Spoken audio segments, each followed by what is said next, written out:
Let's quickly get to Liz Truss, who I suspect would be on our side on this one, by the way, Emma. But she made a barnstorming speech today saying that it's time, it was at Chatham House, it's time that we stopped our hand-wringing guilt about our past, embraced the history of this country, warts and all, and sent wokery packing.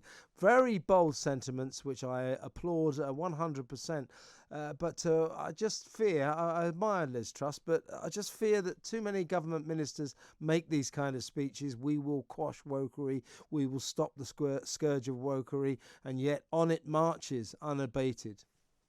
One hand gives and the other hand takes away. I think, this speech had some marvelous sentiments in it. The points that she made about the fact that as the West, we've become complacent following the fall of the Berlin Wall in 1989, that we became inward looking, that we believed that democracy would just succeed globally on its own steam, and that we could take our eye off of the ball. Meanwhile, those who have particular agendas in fighting the war of ideas and the culture wars have been taking the initiative and have been really capitalizing on that complacency.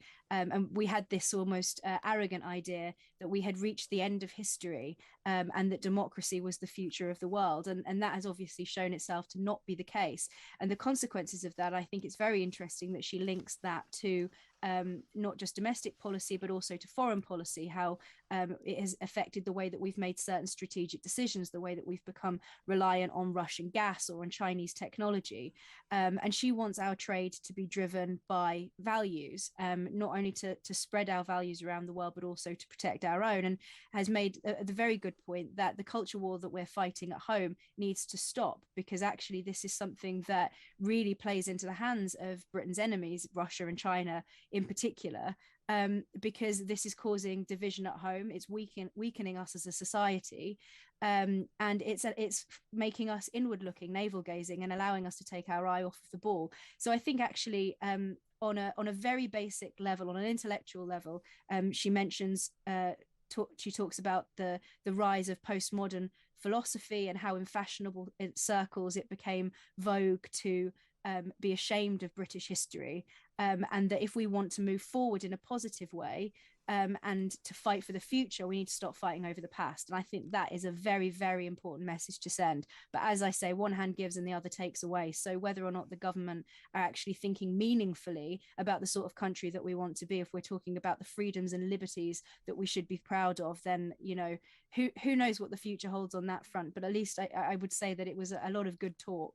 Yes, she said some good things. I mean, I would suggest we're going to have to call a halt to it now, Emma, because there were slightly more important things to discuss, which we did earlier in our conversation. But I would suggest that all measures that involve the possible destruction of statues or artworks which are linked to slavery should, before these measures are carried out, should be put to the people to vote on, like they were recently in Sheffield for roads like Gladstone Avenue and all that, and the Nelson pub. And the people of Sheffield said, leave them alone. We need to do that all over the country, because the vast majority of people in this country not only don't care about wokery, they just don't understand it. So I hope Liz, she's talked the talk. I hope she walks the walk. Emma, great to talk as always.